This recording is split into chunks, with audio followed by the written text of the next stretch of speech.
Ukraine, I think it's time to listen to the voices of the war parties, and we have invited 3 speakers in the beginning. I'm very happy that our speakers could make it today, next to all the other actions they are doing and next to all the fights and difficult situations they are in.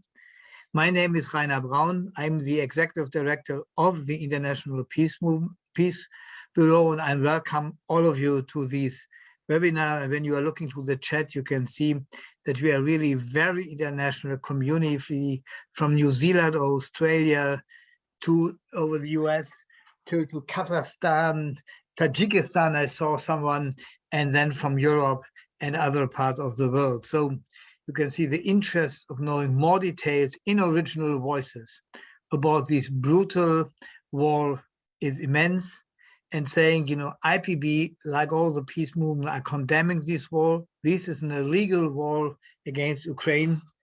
And we are calling, like I think the big majority of the people in the world, for ceasefire and the reduction of Russian troops. I'm very happy that I could welcome as first speaker an old friend of mine, Oleg Bodrov. Oleg is an activist in St. Petersburg.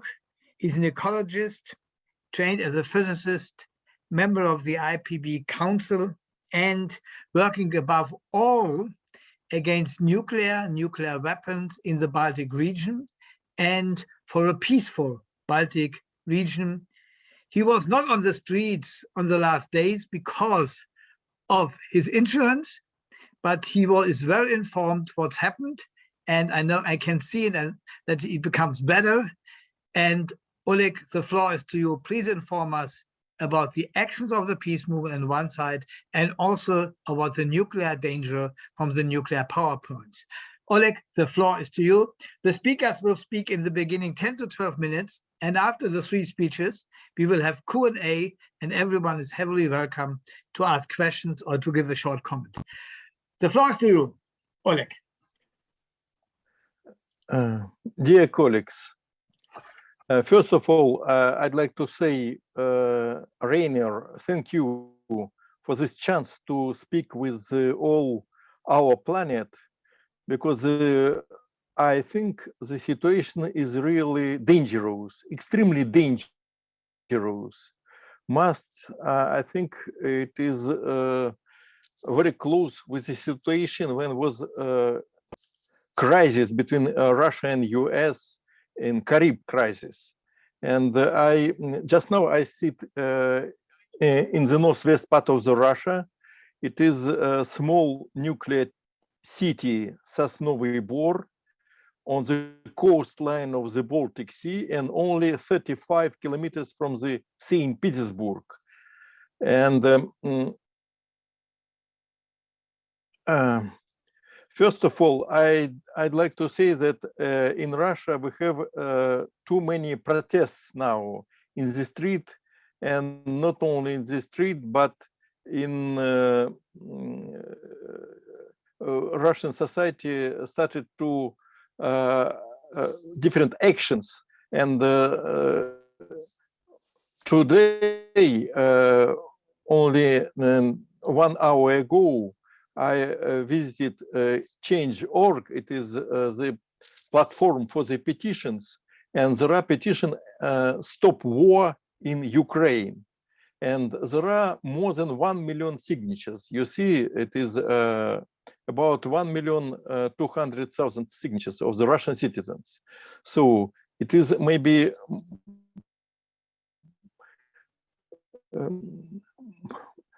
big.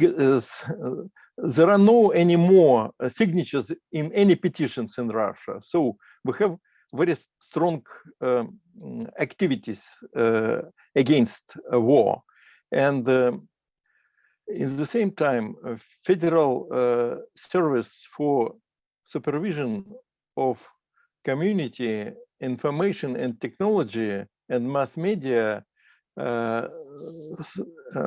have special statement that it is not possible to say that we have war. It is special military operation of Russia in Ukraine. it is illustration that it is not war. It is like some game. And in this now more than 1,500 citizens arrested during the actions, and 700 in Moscow. And every day, and in different places in Russia, we have such kind of the actions.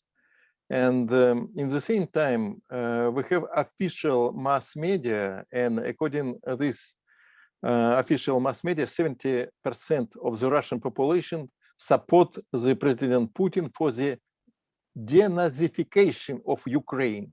So it is special military operation for denazification of Ukraine.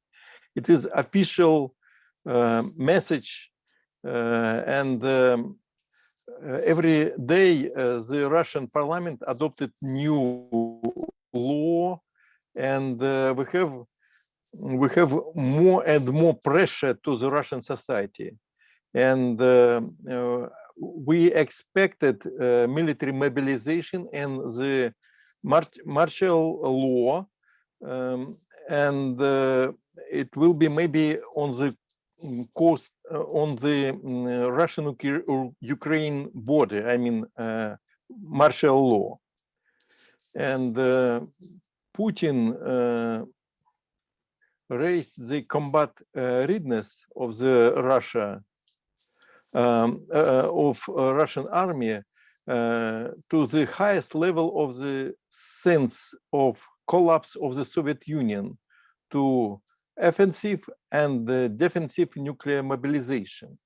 So he did it online during the news in Russia. It was 2 days ago. And I think we have really high risk for if the situation will develop in negative scenario for the Russian army. Maybe it will be high risk to use nuclear weapons, I think. It is not only my position, my vision, but also some experts said about this. What can we do? I think maybe reasonable to initiate the special petition against nuclear risks on the basis of the International Peace Bureau, and to send this petition to United Nations. And reasonable if this petition will sign the people from the Russia, Ukraine, Germany, US, France, UK, and other countries. So I think it is time to do something together, because if only Russian people send petition to the president, we need to do it internationally. It will be, I think, illustration that not only Russians, not only Ukraine, but we have common vision of our future on our planet. And some words about the situation with the nuclear risks. And it is not only nuclear weapons, but reactors on the nuclear power plant. There are the largest nuclear power plant in Europe, Zaporozhye nuclear power plant.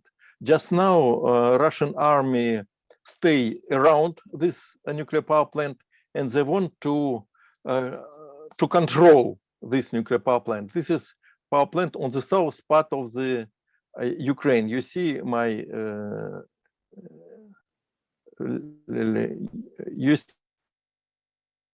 there are 6 nuclear reactors, pressurized water reactors, 1 million kilowatt each. So total capacity is 6 million kilowatt. And another nuclear power plant, it is on the north part of Ukraine. It is Chernobyl, on the very close with Belarus. It's something here. And Chernobyl, as you know, they haven't any nuclear electricity generation now, but there are spent fuel storage now, and the risk is that if this storage, they need to cool the spent fuel rods inside of the water in the storage. If they destroy the electricity line during the military actions, it will be no any cooling system. It will be not function. It is a risk to destroy the spent fuel rods, and radionuclides will come to the environment. The same situation with the nuclear power plants, which is act. If we'll destroy the high voltage power lines, this nuclear power plant must immediately shut down. And after this, they need electricity for the cooling the reactor, which is stopped because they continue generate heat. And if the authorities will not provide heating, cooling, it will be accident, catastrophe like in Fukushima. So, and who will give guarantee that this high voltage lines will not destroy it? There are no guarantee. In the same time, around these nuclear power plants, I mean Chernobyl and Zaporozhye, Russian tanks, and they control Chernobyl nuclear power plant, Russian army, but Zaporozhye nuclear power plant they not control. And now we have high risk for this. Just a moment, sorry. So maybe it is end of my presentation, but I will be ready to answer to the questions.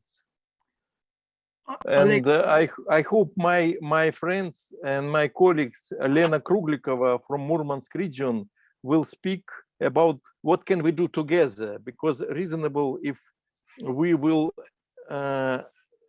discuss not only the situation, but about common actions.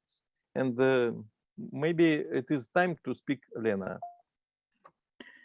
Yeah, first of all, Oleg, thank you so much for the introduction, for the overview about the action in Russia. It is amazing the amount of number of signatures when you are looking to the circumstances you are working.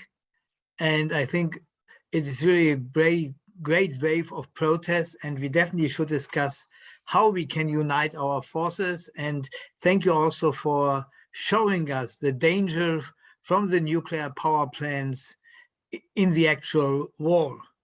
I'd love to give now the floor to Elena Kruglica from Murmansk. And maybe it's a little bit of a surprise to have someone from Murmansk, but I'm very happy that we are not only have speakers from St. Petersburg and Moscow, but also this time have a speaker from the region. So Elena, the floor is to you, and please tell us what you are doing in your region and what we can do together. Elena, the floor is to you. Thank you. I will switch off the video as my internet is not very stable. Okay? Please. Mm-hmm. So I am a very new person in this peace building direction. So my name is Elena. I live in the far north of the European part of Russia in Murmansk region, near Khibiny Mountains. For many years, I dealt with water protection activity, and now I deal mainly with environmental education. But in the beginning of the last year, on the way of preparation seminar, Neighbors as Friends, Not Enemies, that took place in Oslo in November, we were involved in the topic of peace building. Therefore, this topic is quite new to me and to my colleagues. However, we consider that it is the most important now. I think that everybody agree that the development of good relations with neighbors goes in the best way if we know our neighbors well, trust them, and don't expect any negative surprises. Such close acquaintance is well carried out by means of cooperation within the framework of public organizations. We have many public organizations and other organizations such as different commissions, councils, and so on. And that in the frame of these public organizations, many people cooperating for decades in the framework of international projects. Participants of these projects have different cultures, different religions, different living conditions, and even different languages. However, this doesn't prevent them from understanding of each other in their activities, consideration of nature together, and developing culture. Perhaps maybe here in the north, we're somewhat disconnected from the hot events in the south. Arctic forums that are constantly held in Russia has the names that speaks for themselves. The Arctic is the territory of dialogue, our common future, sustainable development of the Arctic territories. Participants of these forums discuss a variety of sometimes very sharp problems. In the South, the situation is different. I never heard about such public forum, Russia, Ukraine, the territory of dialogues. Maybe I just simply don't know. I am not a politician, and I am not going to touch and evaluate the political aspects of the history of the modern conflict and what is happening now. The information in media is contradictory. And also today was the second round of the negotiations between Russia and Ukraine, and we need to understand what were the results. But my opinion is that war, even in the form of military operations, is an environmental disaster. People are dying, material resources are destroyed, people are panicking, and they are losing their already fragile health. This situation, as well as many previous events, suggest that preventive diplomacy and the mechanism of peacekeeping doesn't work very well in the modern world and cannot prevent the transformation of disagreements into conflict and, what is more dangerous, into conflict with the use of weapons. Bombs and shells, of course, are more convincing, but they take away the most precious thing we have, people's life. Yesterday, I got a letter from Marine Laxen from Peace Union of Finland. She wrote that global peace is under threat. I want to add that not only global peace, but also the future of our biological species is in question. Before humanity is the problem of its survival on the earth, and such events that we have today make the situation even worse. In order to save a person's life on earth, it is necessary to understand all causes of the possible catastrophe, environmental, technical, social, political, and so on. Then find their source, discover the mechanism of destruction of life, then develop a concept, philosophy, attitude to what is happening, and create a project, program, roadmap for life salvation. And as the first practical step to this would be the cooperation of environmental and peace activists, human rights defenders, anti-nuclear activists, everyone who understands that peace is the only choice for saving the life. As Marianne wrote, the red line has been crossed, and she suggested to rely around one common message. This can be our first practical activity. No more wars, not now, not ever again. I can send this message to those who want, and maybe it will be our first campaign, common activity, First message of our group to the world in order to stop the war today and prevent the wars in future. Yeah, that's all. Elena, thank you so much for this peace appeal, which is so needed in these times of war. I'm very happy that you underline the importance of the environmental protection, and that war is the most worst case by destroying the environment, and who wants to protect the environment has to fight for peace, together with the neighbors, together with friends and colleagues, to unite our forces. I think this is the voice, also the voice from this webinar. You know, it is really difficult for me now to announce the third speaker. He's in Kiev. And I have not to say what does this mean. He is in Kiev. So I'm so happy that Yuri Sheliashenko could make it today and speak to us. He's an old fighter against war. He's a pacifist, and he was engaged in many of our common actions in past. But I think it was never so important to see and to meet him, to talk to him, and to listen to him than today. Yuri, all our best to you. All our wishes are next to you. We are so happy that you can speak to us tonight. Yuri, the floor is to you. Thank you, Rainer. Dear friends, thank you for solidarity and compassion in this dark time when Ukrainian cities are targets of Russian bombardments. I live in Kiev, capital of Ukraine, which is under bombardment too. Last night, 2 times, my 5 floors house is trembled because of explosion nearby. Every day from Putin's invasion, 24th of February, I hear distant sounds of explosions from windows, sirens howl many times, day and night. I stay in Kiev with my people and my country, other Ukrainian pacifists in our small group, except of one working in Hungary, also are staying in Ukraine, in Kiev and in Kharkiv, and we can't live with families, our cities surrounded by Russian forces because we don't have a safe passage, we don't know where to go, we don't have enough money, and all males in age from 18 to 60 are restricted in freedom of movement and called to participate in war effort, without exceptions to conscientious objectors to military service and those who are fleeing from war. It is impossible even to stay in hotel. According to current directive of military authorities, they say if you are a man, you should enlist and fight.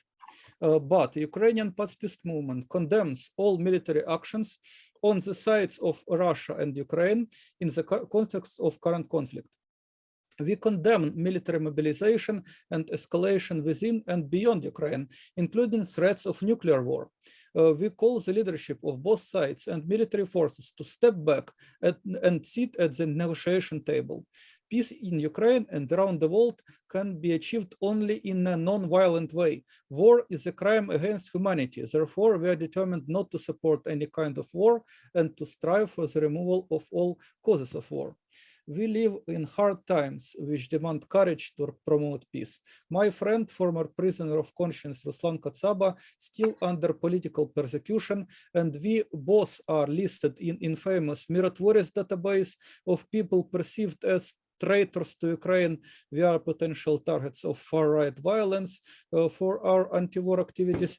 When neighbor nations with intertwined history are starting to oppress, destroy, and kill each other year by year on their own territory or invading the neighbor's territory, when you post on Facebook that the United Nations Charter demands pacific settlement of all disputes, and therefore President Putin of Russia and President Zelensky of Ukraine should cease fire and start peace talks, and comments are momentarily overflowed with obscenities and dominations, when martial law and total mobilization is proclaimed, and rifles handed out to thousands of newly recruited city soldiers, so-called territorial defense, and selfies with rifles become trendy on Facebook, and nobody knows who and why shoots at the street suddenly. when even civilians in a condominium are preparing to meet an enemy with Molotov cocktails, as the army recommends, and they delete from their Viber chat a neighbor perceived as a traitor because of calling people to be careful, don't burn common house, and don't allow the military to use civilians as human shield, when distant sounds of explosions from windows are mixing in mind with messages about death and destruction and hate and distrust and panic and calls to arms, to more bloodshed for sovereignty, it is a dark hour for humankind, which we should survive and overcome and prevent from repeating. It is hard to stay calm and sane now, but with the support of global civil society, it is easier. Friends from many countries are showing solidarity and actively promoting peace by peaceful means in and around Ukraine. We are deeply grateful and inspired here.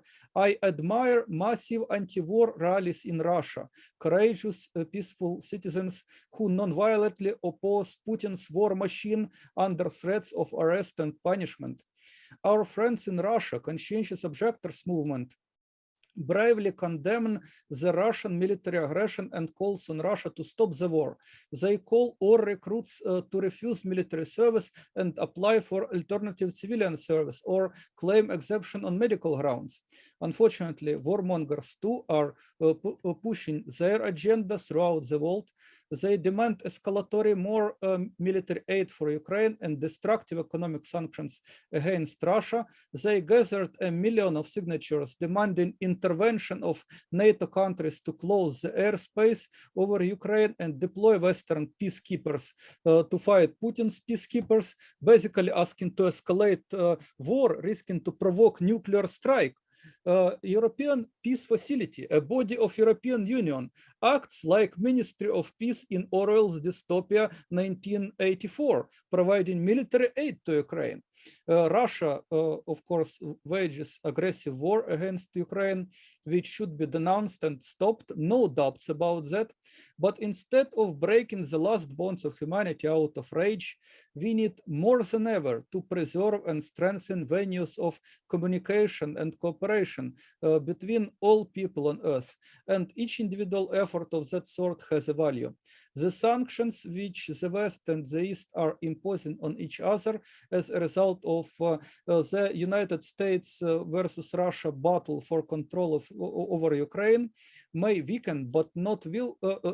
These sanctions will not split the global market of ideas, labor, goods, and finances. So the global market will inevitably find a way to satisfy its need in global government. Question is how civilized and democratic will be the future global government, and military alliances aimed to uphold absolute sovereignty are promoting despotism rather than democracy. When NATO members provide military aid to support sovereignty of Ukrainian government, or when Russia sends troops to fight for self-proclaimed sovereignty of Donetsk and Luhansk separatists, you should remember that unchecked sovereignty means bloodshed, and sovereignty is definitely not democratic value. All democracies emerged from resistance to bloodthirsty sovereignties, individual and collective sovereigns. Democracies is a result of getting rid of sovereigns. War profiteers of the West and are the same threat to democracy as authoritarian rulers of the East, and their attempts to divide and rule the earth are essentially similar. Ukraine became a battlefield of the new Cold War between the United States and Russia. Two great powers are competing for control over Ukraine, using and inflating in their global power struggle militant nationalism of the Ukrainian government and similar militant nationalism of pro-Russian separatists in Donetsk and Luhansk. You should understand that far-right neo-Nazi fight on both sides of this war. Varyak battalion, Russian national unity on the side of Russia. Azov battalion, right sector, правый sector on Ukrainian side. There are fascists, there are neo-Nazi. Peaceful life of Ukraine was destroyed by this militant nationalisms and great power struggle. 8-year bloodshed took thousands of lives of civilians, turned millions Ukrainians into refugees in Russia and in Europe, and internally displaced persons in Ukraine. This bloodshed devastated our economy and debilitated our society. During a week after Russian invasion to Ukraine, hundreds of people were killed, including children, thousands were injured, new hundreds of thousands of people are displaced and seeking refuge in Russia and in Europe. It is a shame that Russia and Ukraine up to now fails to negotiate ceasefire and failed even to agree on safe humanitarian corridors for evacuation of civilians. Negotiations between Ukraine and Russia didn't achieve a ceasefire. Putin needs neutral status of Ukraine, denazification and demilitarization of Ukraine, recognition of independence of Donetsk and Luhansk separatist governments, and approval that Crimea belongs to Russia. Many questions are for future. They need a proper investigation and a long process. For now, we should agree to start this long process of establishing truth. But first of all, we should stop bloodshed. And the Ukrainian delegation is ready to discuss humanitarian corridors, ceasefire, Russian troops leaving Ukraine. There is a lot of distrust and accusations in stalling and manipulations around these peace talks. Nobody expressed interest in fair investigation of claims, security interests on both sides. Also, Ukraine continued shelling of Donetsk while Russia bombarded Kharkiv and Kiev and other cities. Basically, both parties are belligerent and not willing to calm down. Russia and the United States, main sponsor of Ukrainian militarism, are mobilizing whole world into the new Cold War between the West and East.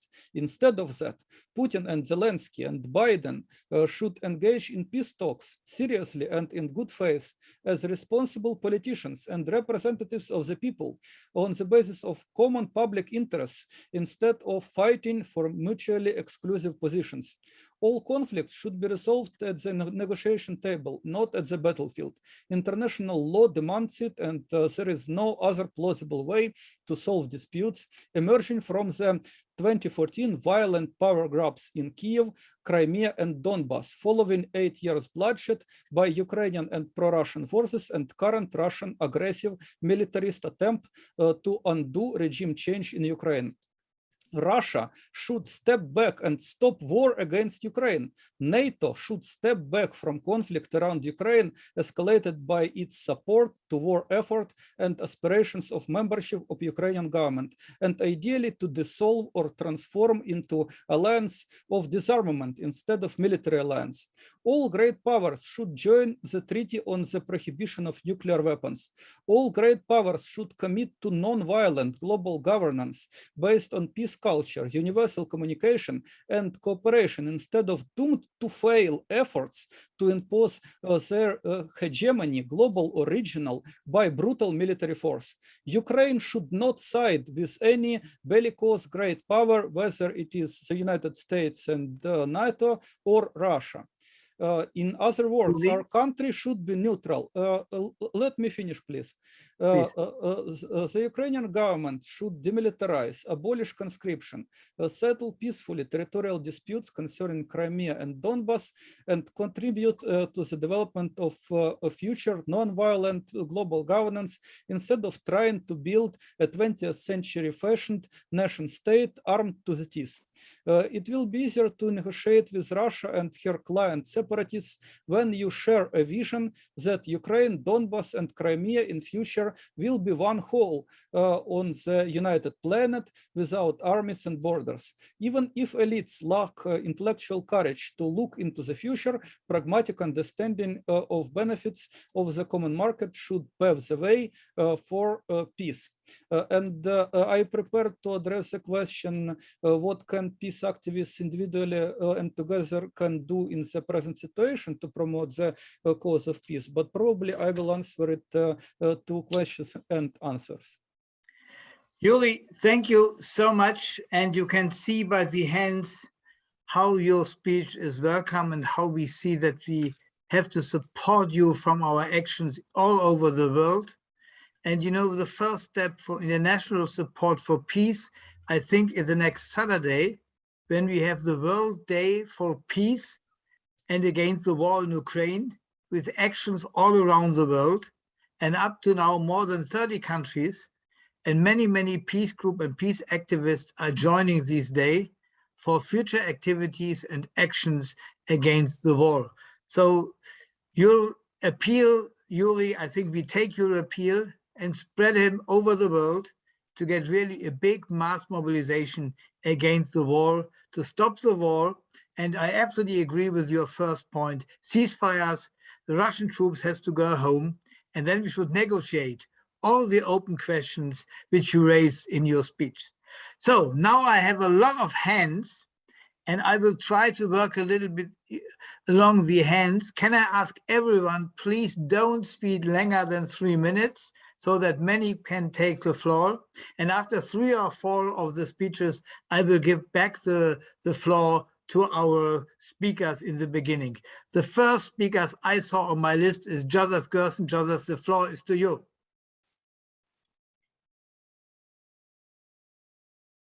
Thank you. Thank you. Let me first really appreciate and celebrate the courage of all 3 speakers. Oleg, a dear friend, and I just really have the greatest respect for the risks that you are taking and the courage that you are living with. We're doing, Rainer just really outlined, the demands here in the United States. We're mobilizing as we can, major demonstrations on Sunday to basically oppose the militarism, call for ceasefire, negotiations, and troops out. And I'm aware that there will be an elite statement coming out late today or tomorrow, signed by elite figures in Russia, in Europe, and here in the United States for that purpose. The United States, one of the ways the United States has been responding has been with broad economic sanctions. And we read here in the press about its impacts on ordinary life. Some of us will be meeting with members of Congress, myself later this afternoon, and it would be helpful to know from you what your economic circumstances are and whether we should be calling for more targeted rather than broad sanctions, or whether you oppose sanctions entirely. So directed to both Oleg and to Elena. Thank you for your information, and may you be safe.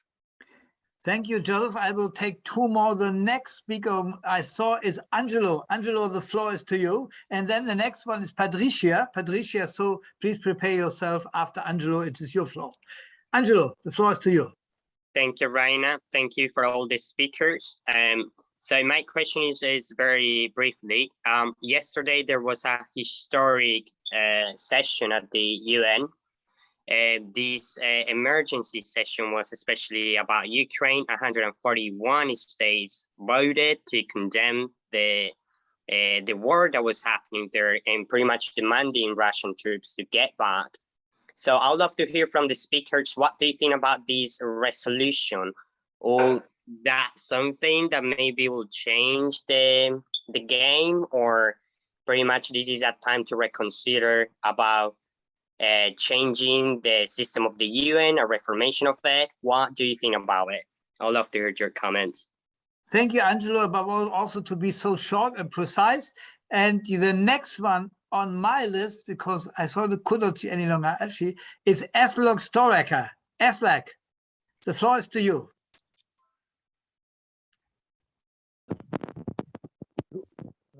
You give me floor, yeah? Yes, please. Greetings from Norway. It was a great pleasure to listen to you. In Norway, there is a lot of debate now about this cultural boycott and sports boycott and academic boycott of Russian citizens, and also the sanctions targeting ordinary Russians. And my question is to the Russian friends, will this boycott of cooperation, civilian cooperation, strengthen or weaken the Russian peace movement? Thank you. Thank you, Aslan.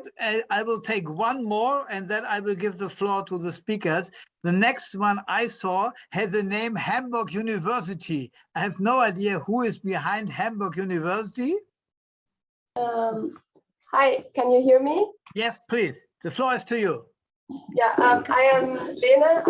We are students from Hamburg University, from the Green, from the left, and from the Social Democrat university groups. And I'm also, we are very grateful for this event.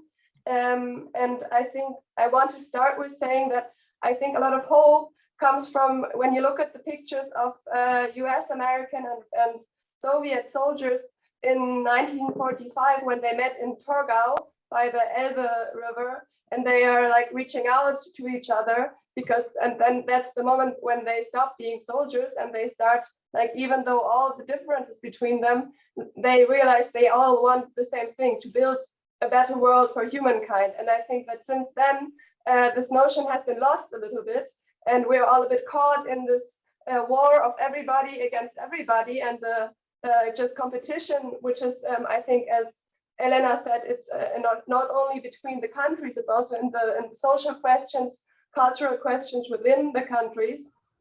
And I want to go back to Oleg's point that you made when you suggested this international motion to the UN to, as far as I understood it, you suggested that we make a petition with like different NGOs to disarm like nuclear arms. I don't know if that's exactly what you meant. And I wanted to ask how you would imagine this. I think it's very interesting to go back after World War II. Einstein, he said this all the time: we're only going to be safe if we're all safe, and not by pushing against each other. And to Yuri, I would like to ask, we read your paper of like an appeal to Putin and Zelensky to talk to each other, and we're very impressed that you could write this in the Ukraine, in the situation where it must be even harder with the war. I don't know how to say this, like the propaganda that war is the only solution. And I want to ask you, or also both of or three of you, what options do you see, or what interest do you see to start a stronger cooperation within or between all of our countries in cultural and educational aspects, even though now our government is cutting the funds for educational cooperation. So I think that it's up to us to do it stronger, and want to ask for your prospects. Thank you so much. So now I will give the floor back to our speakers. I think there were some speakers to all of you, so let me follow the line how we start. And Oleg, the floor is to you. Maybe I can also ask you to try to give short answers that we can have a second round of discussion. Oleg, the floor is to you, then Elena, and then Yuri. Oleg, please. Thank you. First of all, I'd like to say, Yuri, thank you so much. If it's possible, I'd like to get your speech by email, and I will translate it into Russian and disseminate in Russia. I think it will be a very important moment to show the voice from Ukraine and your vision. And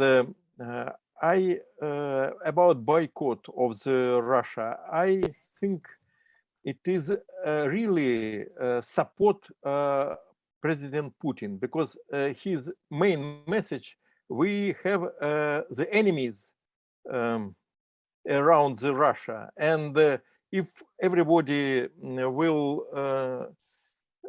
act against boycott, it means that it's confirmed. It is this strategy give more power to Putin, because he will say that it is confirmation that everybody was against us, and it will provide the mobilization of the Russian society to be together and to act together with the Russian president against Ukraine. I think it is. I remember the Russian history when it was the war, Second World War. It was a very important model when the Russian leader said that we need to stay. We are a country, we are Russians. We need to protect. And it was two difficult situation in Soviet Union at that time, and it was total mobilization. It is not only military mobilization, but mobilization of the spirit, and I think it is very important. And I think we need to find another way, maybe reasonable to start to do something together in Ukraine, in Russia, in Germany, and the people who will support our strategy. It will destroy this model of the Putin strategy. So this is, I think, important, much more important than boycott. Thank you, Oleg, for these answers. So, Elena, the floor is to you.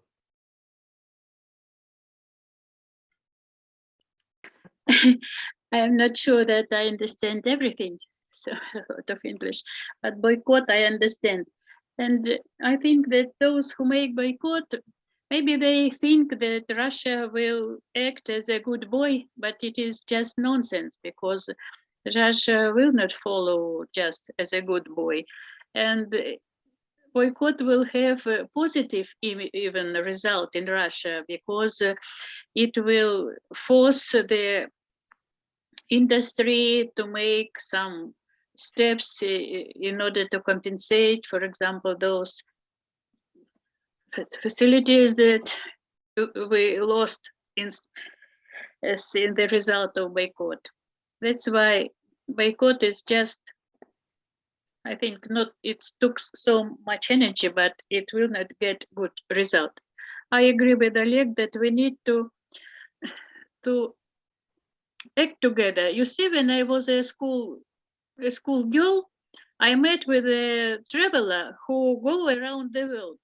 He visited a lot of countries, but he said that in reality, there are only two countries in the world. It is country of government and country of community, of society. And that's why we need to cooperate in the country of society in order to be stronger. For example, now I can't name any public organization in Ukraine. Some years ago, there was organization who deal with energy saving for children, and even two boys came to Murmansk region and made lectures. But now we lost all contacts with the civil society in Ukraine. According to Yuri, I understand that there are such civil society forces, and I think we need to cooperate with them. Thank you, Elena. Thank you always for your offer of cooperation with others. I think that is a very, very important point for overcoming these hate situations with our governments try to develop and construct in the different countries. Yes, and one more. Yes. If you send in chat, there is a promise that you will send all emails, list of emails, and I will send you this statement of this Finnish Peace Union, and we can discuss it. Okay, let me say two things between. First of all, we will send an information about these webinars to all people which registered for these webinars, so that we can also get in contact and get a summary of this event, get the speeches, so when we get the speeches, so that we can continue communicate with each other. We also will send to you information about the worldwide actions, above all about the International Day of Action on Saturday, which will happen in so many countries, and hopefully we will get also by this Zoom call some more countries.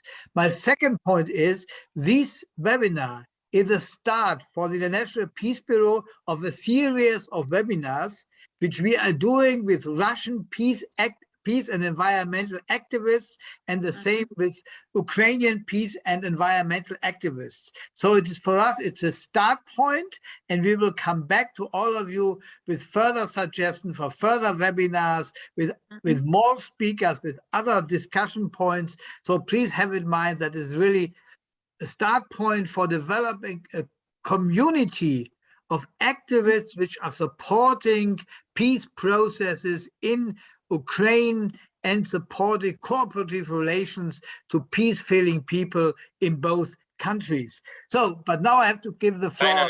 Raina, sorry, one quick note on that. Someone mentioned in the chat, there was just one thing misspoken.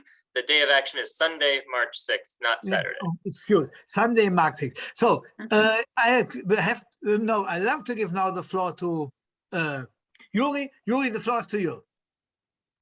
Addressing the question from Hamburg University, what are options for peace movement? What should we do? Great question. First of all, we should intervene into the war of lies in mainstream media, which escalates hatred and bloodshed and alienation between people.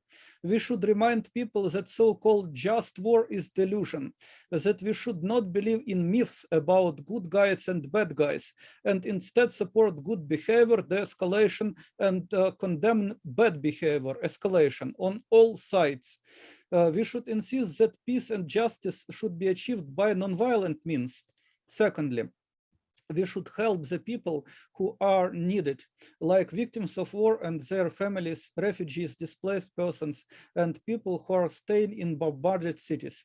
Even call to international organizations to condemn compulsory military service and violations of human rights, including the right to refuse to kill, widely violated, loud condemnation of restrictions of freedom of movement of all men, to make men enlist by military authorities in Ukraine will be helpful. At websites of United Nations agencies, the Red Cross and other trusted organizations, in Ukrainian Facebook groups on charity, you can find many posts about their needs to help and donations in current humanitarian crisis. Many people ask evacuation from cities under bombardment. This request should be addressed without discrimination on the basis of gender, race, age, etc. But I should warn you that many charities and individual volunteers donate to army. Don't help to weapon suppliers. Don't help them. It is important caveat to check whether someone helps army before giving any donations, to divest from war. And thirdly, last but not least, we should show the power of public imagination and active implementation of dreams about peace and non-violence. We should have, strengthen, and promote a hope for better future. People lose self-restraint if they lose hope, if they are scared and believe future will be worse and will bring only suffering. We desperately need a hope for peaceful future strengthened by knowledge and technologies of non-violence, well-funded, effective, and fair peace projects. I repeat, Ukraine needs no military aid, but humanitarian aid for the poor and needy and suffering from 8-year war may be helpful.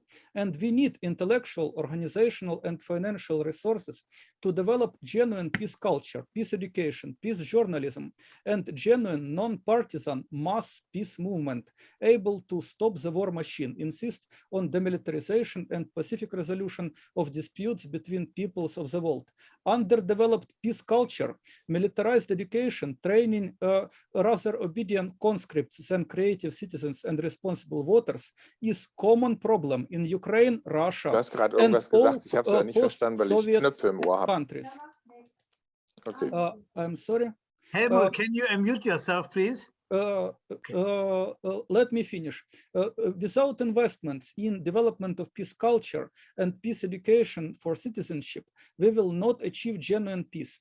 But you should be careful making such investments, because right-wing activists in Ukraine for many years received American and European funding supposedly for peace education and spent it to nationalist capacity building and community building. Leonid Kravchuk, who contributed a lot in failure of Minsk agreements and posed with a gun and called to fire being chief Ukrainian negotiator in Minsk, he leads Ukrainian Peace Council and affiliated with Universal Peace Federation. One of their projects in Ukraine are so-called nonviolent peace schools. In fact, supporting army, worshipping armed forces, calling to both armed forces, don't donate to these so-called peace schools and create genuine peace schools.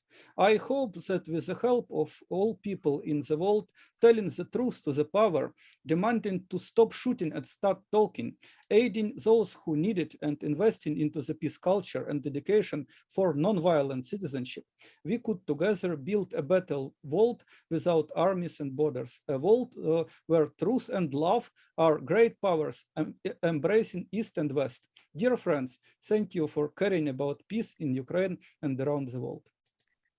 Thank you, Yuri, but we will come back to you. But the next speaker is David. Yes. Hello.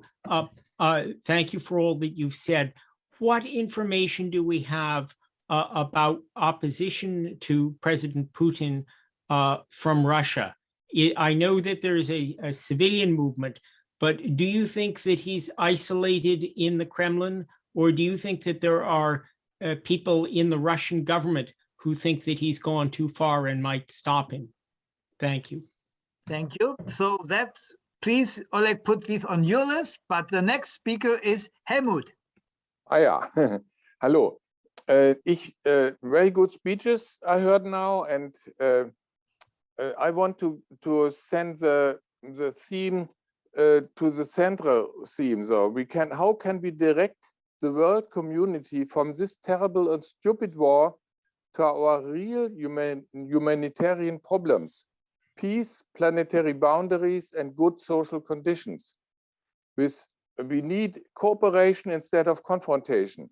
And this is very, very important. And it's a question if the humanity will stay or not stay. Okay, that was it. Thank you, Helmut. David, can I ask you to put your hand down? You confused me. So the next one is Lynn, but I will very clear say the background of our common understanding is that we are against the illegal war of Russia against Ukraine. Lynn, the floor is to you. My problem is I want to know why Azov and the right sector, there's Jewish, Yushchenko is Jewish, and we put him into office. You know, the US manipulated the election. There's a sign on my thing. Anyway, so I want to understand, what is it with Azov and the right sector? How can you have a Jewish president, and how do these Jewish, and they aren't just minor players in this situation. And then I also wanted to know what you think about how far it would go if we just said Russia should have the Donbass. Like, you know, I mean, they're going for more because they wanted the Donbass, and the United States has provoked this whole thing. So what if we back off? Okay, this is a question to mainly to Yuri. Yuri, will please put it on your list. And the next speaker is Lucas. Lucas, the floor is to you. Yes. Yeah. Hi. My name is Lucas, but I'm also part of the students from University of Hamburg. I just raised my hand in another computer because I thought it would be easier. But anyway, I just wanted to reinforce what you said, that I talked also with other students that come from Ukraine and Russia, and how are they experience the whole conflict and the whole war, and our different perspectives. But I think that what unite then now is basically that this there is no alternative, or the narrative that nothing can, everything will be just worse, and the only thing that we can hope for is that something worse doesn't happen, really destroy the movement and really destroy the what these people that normally are pacifists and organized pacifists, actually, it really destroys the hope that they had in a better and in a world without war. And that's why I think it's very important that this positive alternative really come from a grassroots movement, and that we reinforce in every discussion, in every relationship that we have, that yes, there is an alternative, and this alternative can just be made without guns and with diplomacy and with understanding between not only both countries, but mostly between the population, between everyone that is there in their conflict. And yeah, I just think that's good to reinforce. We should look forward to build this positive alternative instead just of pointing the negative and how negative the whole conflict is, because there is where people take their hope from. Okay, thank you. I think this is a question to all of them. So the final question is coming from Horacio. Horacio, the floor is to you.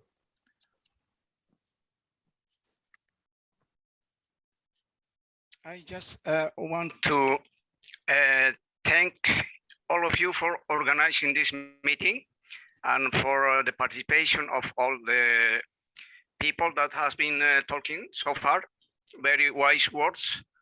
I want to make a suggestion to this forum about the launching of an international campaign to urge for top-level international commitment to peace talks, a cease of fire, and doing all efforts to reach a peace treaty, respecting all parts' needs for peace, security, and basic human rights. Thank you. Thank you. Let me add one point. I think you saw that today was published an appeal from about 100 Nobel laureates protesting against the war and calling for ceasefire.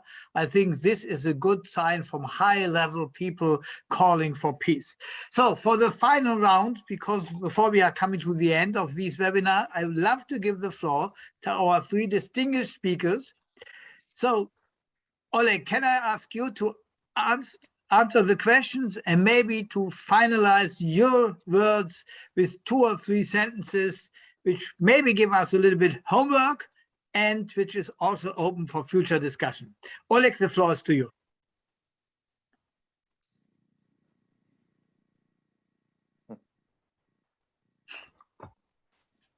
Oleg, please unmute yourself. Please unmute yourself. Okay. Now you can speak. Colleagues, thank you very much for your speeches, and I'd like to ask Yuri to be in contact with me because we need to cooperate, and I'd like to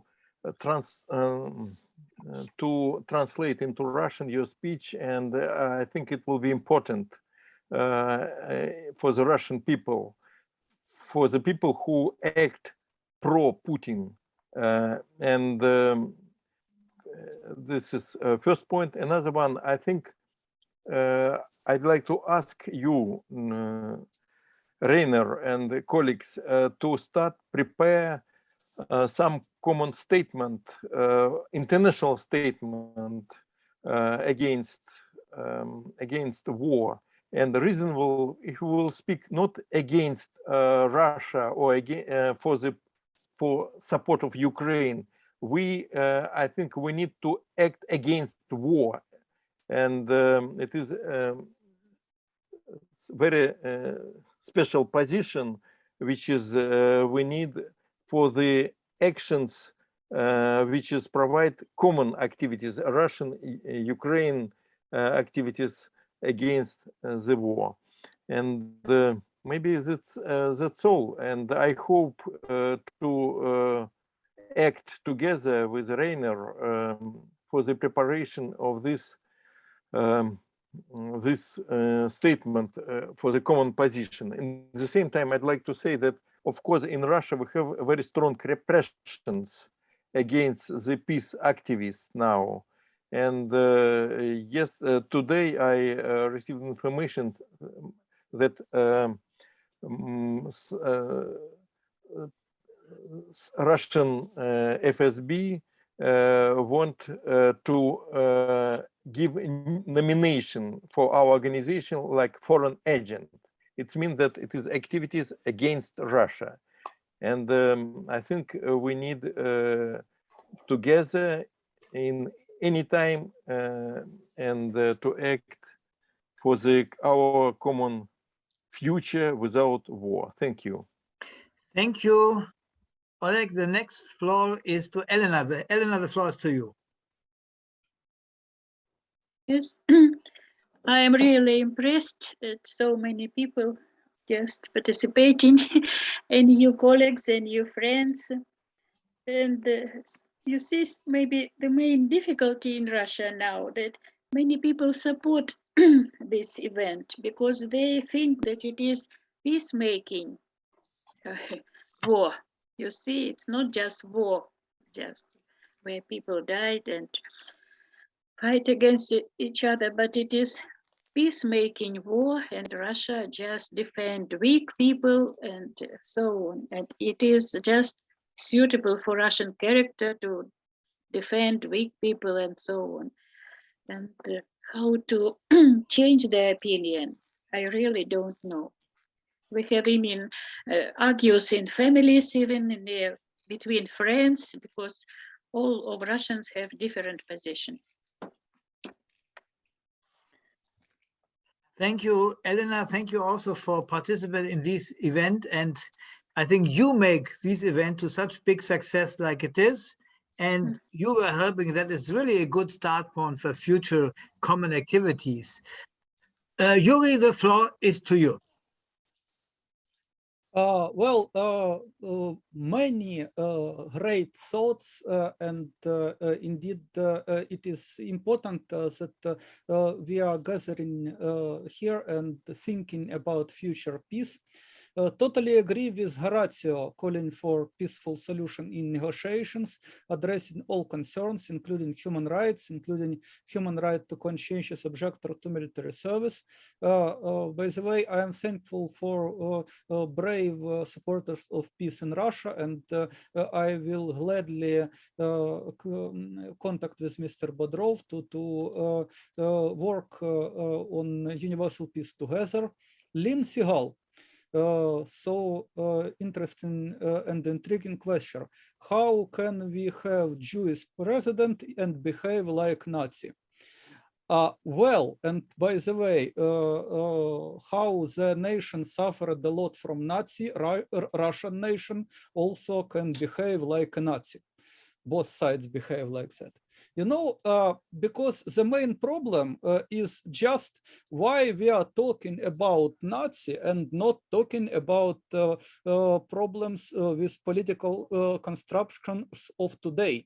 We are discussing current situation from the points of view which were developed a century ago.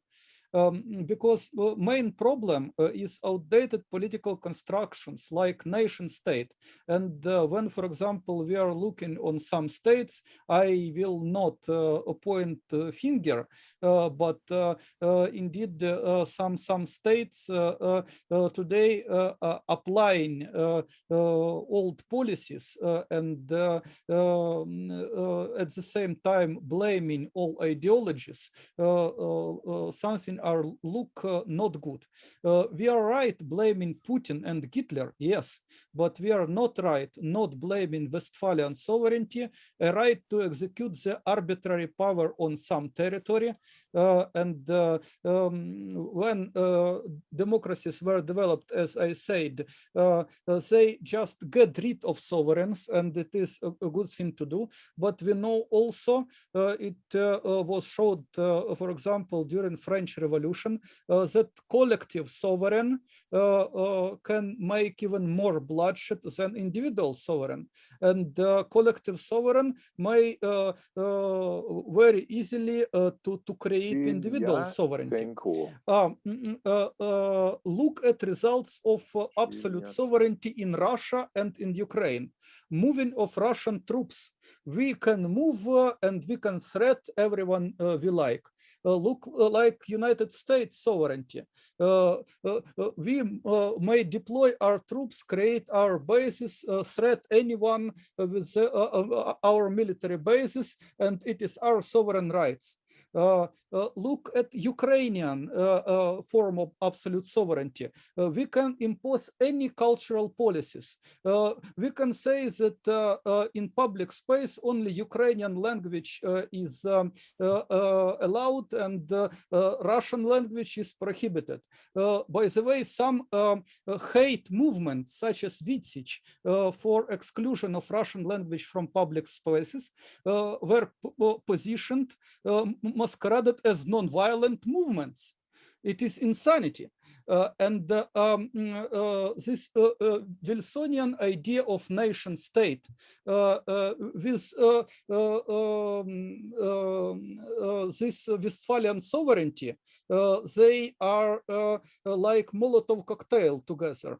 Of course, instead of discussing ideological battles of century ago, we should think critically about absolute sovereignty and about nation state division of all people on earth on the basis of geographical and cultural differences, prioritizing divisions over many things who all people have in common, because all people, we are humans, we are reasonable ones. It is biological classification, it is common. We are all born equal with the same rights, which are catalogued in Universal Declaration of Human Rights. It is common things, and very rightly said Herbert Wells in his outline of history that understanding of history as a common adventure of all humankind is crucial for achieving peace within and between societies. We have common future, we have common land, we are the same people on the same planet Earth. So all humankind, you can say it just to nationalists that all humankind is like one nation, or it is like one family, and indeed it is proclaimed in many international documents. Let's live as brothers and sisters. Answering Lucas, finally, no war can kill our hope in alternative non-violent world. We should uphold the hope and work hard to make real our dream, the vision of sustainable peace. Yeah, dear colleagues and dear friends, thank you so much. I would like to thank above all the speakers for their deep analysis, for their informations, for their hope, and for their work at home. And I think we are in solidarity with the peace activists and the peace movement in Russia. We are in deep solidarity and support with the people suffering in Ukraine by the war, and above all with the people like Yuri, we are deeply engaged fighting for peace in very, very difficult circumstances. And I can promise that we will, together with you, continue the discussion, continue spreading the information all around the world that war is never, never a solution. War destroys and kills and will not solve any problem. And I'm very happy that the one small result of this meeting is that there is a new contact between Oleg and Yuri, hopefully working together. That is the future. And let me also say, this was the first webinar. We have not touched all points. We even have only touched some points. We have not touched the role of NATO. We have not touched the OSCE. We have not touched the discussion about common security and alternative security systems in Europe. We have not touched many questions, but this could not happen in the first webinar. So take it as an opening, take it as a first chance to come together and bring together people, peace activists from Russia and Ukraine. And I can promise for IPB that first of all, we will put the idea of a common international statement on the agenda of IPB and our international work. We have tomorrow morning a meeting of our international coordinated committee, which is preparing the actions on Sunday. I was promised these suggestions, maybe as one of the results of this action day. And I was also promised that we need much more solidarity activities and actions around the world. Please, when you can, support and organize own actions over the weekend. Peace movement is needed, maybe even more than ever. And it's the peace movement which has to stop the war. It is our fight to go again for a peaceful way. Let's do it together. Thank you very much for joining this event.